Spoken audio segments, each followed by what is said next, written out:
ஜப்பானில் பேரழிவை ஏற்படுத்திய சுனாமி தாக்கியதில் ஃபுகுஷிமா அணுமின் நிலையம் பழுதடைந்தது.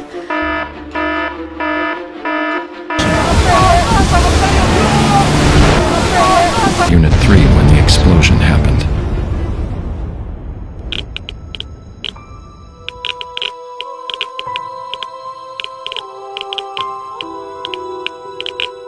இப்போ நீங்கள் பார்த்தது ஜப்பானில் இருக்க ஃபுகுஷிமா அப்படிங்கிற இடம். 1,00,000க்கு மேற்பட்ட மக்கள் தான் பிறந்து வளர்ந்த ஊர், வீடு, தன்னோட உடைமைகள் எல்லாத்தையும் அப்படியே விட்டுட்டு வேறு ஊருக்கு வந்து குடிபெயர்ந்தாங்க.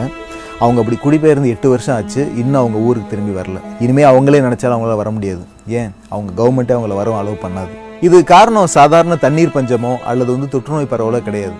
ஃபுகுஷிமாவில் அந்த நியூக்ளியர் பவர் பிளான்ட் மார்ச் 11, 2011 அன்னைக்குன்னு சுனாமியால் பாதிக்கப்பட்டு அங்கே இருந்து கதிர்வீச்சு அப்படின்னு சொல்லப்படுற ரேடியேஷன் அந்த ஊர் ஃபுல்லாக பரவுச்சு. இந்த காரணத்தினால உலகத்திலேயே நச்சுத்தன்மை அதிகமான வாய்ந்த பகுதிகளில், அதாவது மோஸ்ட் டாக்ஸிக் பிளேசஸில் இந்த இடமும் ஒன்று ஆயிடுச்சு. இதே மாதிரி நியூக்ளியர் பவர் பிளான்ட் ஆக்சிடென்ட் நடந்து ரொம்பவே மோசமாக பாதிக்கப்பட்ட இடம் உங்களுக்கே தெரியும், Chernobyl. There has been a nuclear accident in the Soviet Union and the Soviets have admitted that it happened. இந்த ஆக்சிடென்ட் நடந்து 33 வருஷம் ஆகியும் அந்த இடத்தோட நிலைமை இதுதான். உலகத்திலே இந்த காலகட்டத்தில் ரொம்ப முக்கியமான விஷயம் என்னன்னு பார்த்தீங்கன்னா எலக்ட்ரிசிட்டி. ஒரு நாடு வளரணும் அப்படின்னா எலக்ட்ரிசிட்டி தான் அடிப்படை. அதனால தான் உலகத்தில் உள்ள மோஸ்ட் ஆஃப் த நாடுகள் பார்த்தீங்கன்னா இந்த நியூக்ளியர் பவர் ஜென்ரேஷன் நோக்கி ஓடிட்டு இருக்காங்க. இந்த நியூக்ளியர் பவர் ஜென்ரேஷன் அப்படிங்கிறது பார்த்தீங்கன்னா உலகத்திலேயே மோஸ்ட் எஃபெக்டிவான அண்ட் ரொம்ப க்ளீனான எனர்ஜி ஜென்ரேஷன் மெத்தட். இந்தியா பார்த்தீங்கன்னா 50% மேலே கோலை எரிச்சு தான் எலக்ட்ரிசிட்டி ஜென்ரேட் பண்ணிருக்கோம். கோலை யூஸ் பண்ணிட்டு நம்ம எலக்ட்ரிசிட்டி ஜென்ரேட் பண்ணுறப்போ 1 கிலோவாட் ஆஃப் மின்சாரம் நம்ம தயாரிக்கிறப்போ அதிலிருந்து 820 gram of carbon dioxide அட்மாஸ்பியரில் கலக்குது. அதாவது இவ்வளவு கார்பன் டை ஆக்சைடை நம்மளால் 202 லிட்டர் கோக் பாட்டில் அடைச்சிட முடியும். அதுவே நியூக்ளியர் பவர் பிளான்ட்டை பயன்படுத்தி 1 கிலோவாட் ஆஃப் மின்சாரம் நம்ம தயாரிக்கிறப்போ வெறும் 12 gram of carbon dioxide தான் அட்மாஸ்பியரில் கலக்குது. அதாவது வெறும் 3 bottle of carbon dioxide. அது மட்டும் இல்லாமல் நாசா ரீசெண்டாக கண்டக்ட் பண்ண ஸ்டடியில் பார்த்தீங்கன்னா இந்த கோலை எரிச்சு நம்ம மின்சாரம் தயாரிக்கிறப்போ ஏற்படுற ஆக்சிடென்ட்டாலையும் பொல்யூஷனாலையும் 90 லட்சத்துக்கு மேற்பட்ட மக்கள் வருஷத்துக்கு இறந்துட்டு இருக்காங்க. ஆனால் நியூக்ளியர் பவர் பிளான்ட்டை யூஸ் பண்ணி நம்ம மின்சாரம் தயாரிக்கிறப்போ அதனால ஏற்படுற ஆக்சிடென்ட்ஸ் அண்ட் பொல்யூஷனால வெறும் 12,000 மக்கள் தான் இறந்துட்டு இருக்காங்க அப்படின்னு சொல்லுது. அதனால இந்த நியூக்ளியர் பவர் பிளான்ட் தான் ரொம்ப சேஃபான வே ஆஃப் ஜென்ரேட்டிங் எலக்ட்ரிசிட்டி அப்படின்னு சொல்றாங்க. இந்த காரணங்களால தான் ஒட்டுமொத்த உலகமே நியூக்ளியர் பவர் பிளான்ட்டை நோக்கி ஓடிட்டு இருக்கு.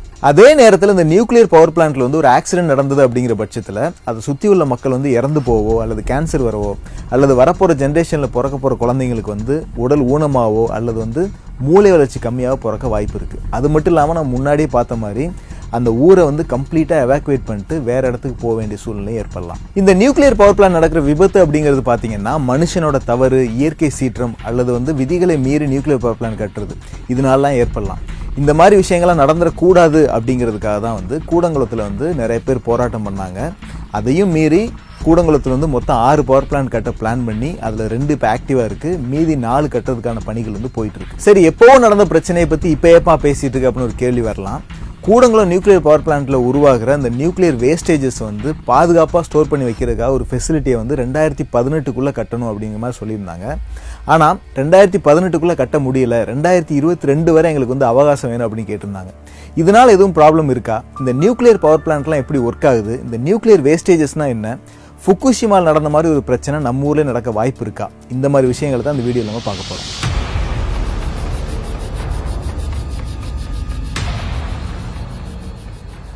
இந்த நியூக்ளியர் பவர் பிளான்ட்டோட ஒர்க்கிங் பிரின்சிபல் பார்த்தீங்கன்னா ரொம்ப சிம்பிள் தான். இப்போ நம்ம பார்க்குற செட்டப்பில் ஒரு கெட்டில் மாதிரியான ஒரு பாத்திரத்தில் நம்ம தண்ணி சுட வைக்கிறோம்.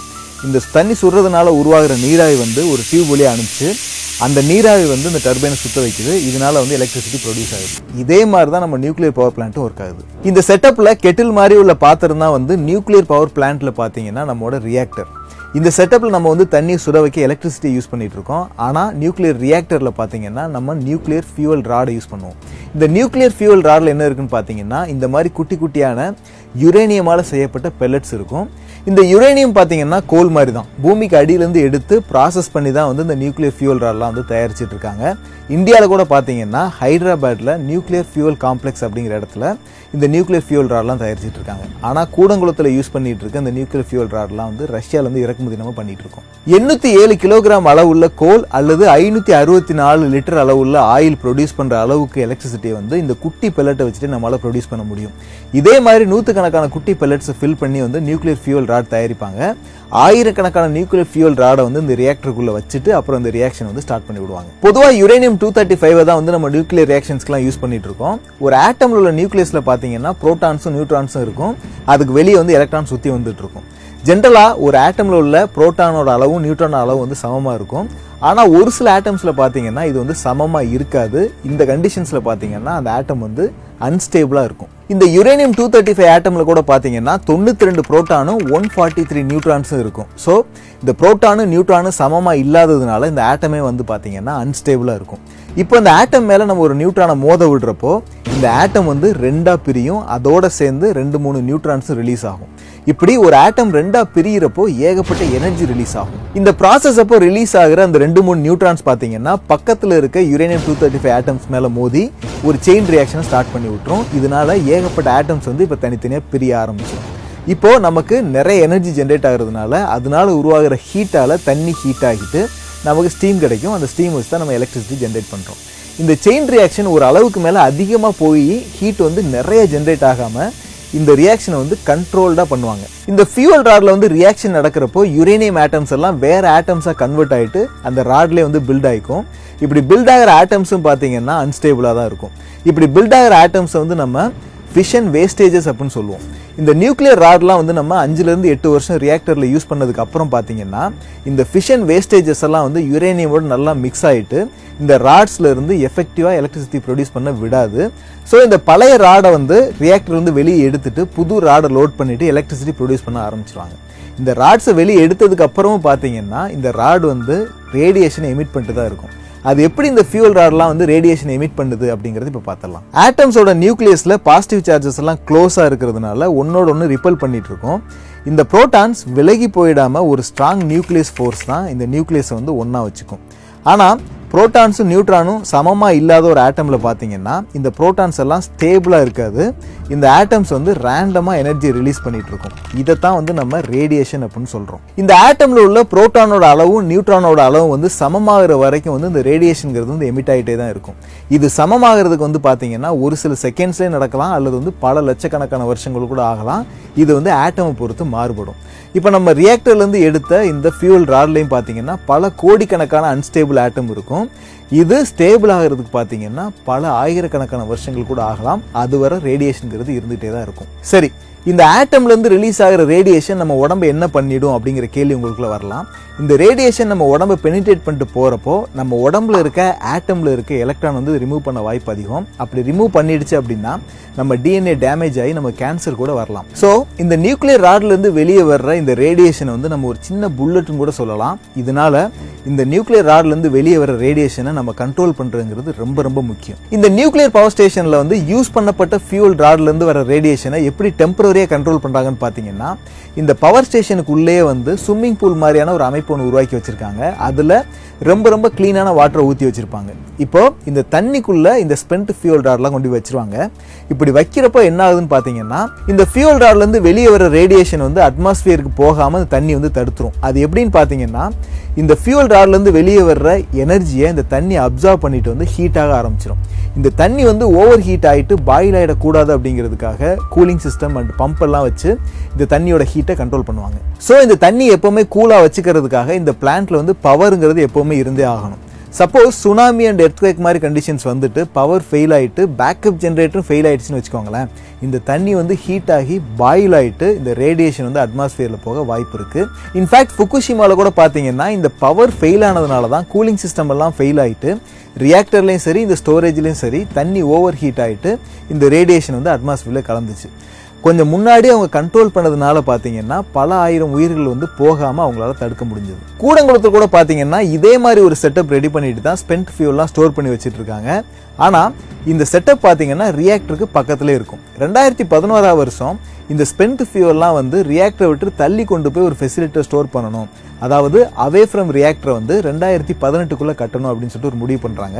ஆனால் அது கட்ட முடியாமல் இன்னும் எங்களுக்கு கட்டுறதுக்கு வந்து 4 வருஷம் அவகாசம் தேவை, 2022 கட்டி முடிச்சிரும் அப்படின்னு இப்போ சொல்லிட்டு இருக்காங்க. இந்த அவே ஃப்ரம் ரியாக்டர் கட்டுறதுக்கு வந்து டிலே ஆகுது அப்படிங்கிறது வந்து மிகப்பெரிய தப்பு தான். இருந்தாலும் இந்த அவே ஃப்ரம் ரியாக்டர் அப்படிங்கிறதே பார்த்தீங்கன்னா ஒரு டெம்பரரி சொல்யூஷன் தான். யூஎஸ் மாதிரி கண்ட்ரிஸ் கூட பார்த்தீங்கன்னா இந்த நியூக்ளியர் வேஸ்டேஜஸ் வந்து டெம்பரரி தான் ஸ்டோர் பண்ணி வச்சுட்டு இருக்காங்க. ஸோ இந்த நியூக்ளியர் வேஸ்டேஜஸ் அப்படிங்கிறது வந்து உலகத்தோட மிகப்பெரிய பிரச்சனை ஆகிட்டு இருக்கு. ஆனால் இந்த உலகத்தில் ஒரே ஒரு நாடு மட்டும் பார்த்தீங்கன்னா இந்த நியூக்ளியர் வேஸ்டேஜஸ் ஸ்டோர் பண்ணுறதுக்கான பெர்மனன்ட் சொல்யூஷன் நோக்கி ஒர்க் பண்ணிட்டு இருக்காங்க. அது யாருன்னு பார்த்தீங்கன்னா ஃபின்லாந்து. சுனாமி, எர்த்குவேக் இந்த மாதிரி நேச்சுரல் டிசாஸ்டர் வர்றதுக்கான வாய்ப்புகள் ரொம்ப ரொம்ப கம்மியாக இருக்க ஆல்கிலாட்டோ அப்படிங்கிற ஒரு தீவை சூஸ் பண்ணிவிட்டு அங்கே 1500 அடி வரை வந்து ஹோல் டிக் பண்ணிவிட்டு அண்டர் கிரவுண்டில் வந்து இந்த நியூக்ளியர் வேஸ்டேஜ் ஸ்டோர் பண்ணிடுவாங்க. அண்ட் இவங்க இந்த வேஸ்டேஜஸ் வந்து உள்ளே வைக்கிறதுக்கு முன்னாடி கம்ப்ளீட்டாக காப்பர் கண்டெய்னரால் இந்த வேஸ்ட்டை வந்து சீல் பண்ணிட்டு தான் உள்ளே வைக்கிறாங்க.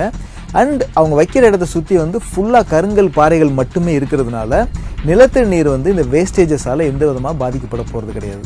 இவங்களால் இந்த சைட்டில் வந்து 6500 டன் வரை நியூக்ளியர் வேஸ்டேஜஸ் வந்து ஸ்டோர் பண்ண முடியும். 2023 இருந்து இந்த சைட் வந்து ஆப்ரேஷன் ஆக போகுது. ஜப்பான் மாதிரி மிகப்பெரிய டெவலப்டு நேஷனே வந்து ஒரு டெம்பரரி ஸ்டோரேஜ் வந்து மேனேஜ் பண்ண முடியாமல் மிகப்பெரிய பாதிப்பு சந்திச்சிருக்காங்க. ஆனால் ஒரு டெம்பரரி ஸ்டோரேஜ் கட்டுறதுக்கே 4 வருஷம் எக்ஸ்ட்ரா டைம் வேணும்னு நம்ம கேட்டுட்ருக்கோம். இது வரைக்கும் உலகத்தில் பார்த்தீங்கன்னா 3 மேஜரான நியூக்ளியர் ஆக்சிடென்ட் நடந்திருக்கு. 1957 ரஷ்யா, 86 செர்னோபில், 2011 வந்து ஃபுகுஷிமா. இந்த ஸ்டாட்டிஸ்டிக்ஸ் எடுத்து பார்த்தீங்க அப்படின்னா ஒவ்வொரு 30 வருஷத்துக்கும் வந்து ஒரு மேஜரான நியூக்ளியர் ஆக்சிடென்ட் நடந்துட்டுருக்கு. இந்த ஸ்டாட்ஸ் வச்சு பார்த்தோம்னா 2040 வந்து உலகத்தில் இன்னொரு மிகப்பெரிய நியூக்ளியர் ஆக்சிடென்ட் நடக்கலாம். அது இந்தியாவை கூட இருக்கலாம். ஸோ இதெல்லாம் மனசில் வச்சுட்டு ஃபின்லாண்டு மாதிரி ஒரு பெர்மனன்ட் சொல்யூஷன் நோக்கி நம்ம ஒர்க் பண்ணியே ஆகணும் அப்படிங்கிற கட்டாயத்தில் இருக்கோம். சீக்கிரம் ஒர்க் பண்ணுவோங்கிற நம்பிக்கையும் இருக்குது. நன்றி.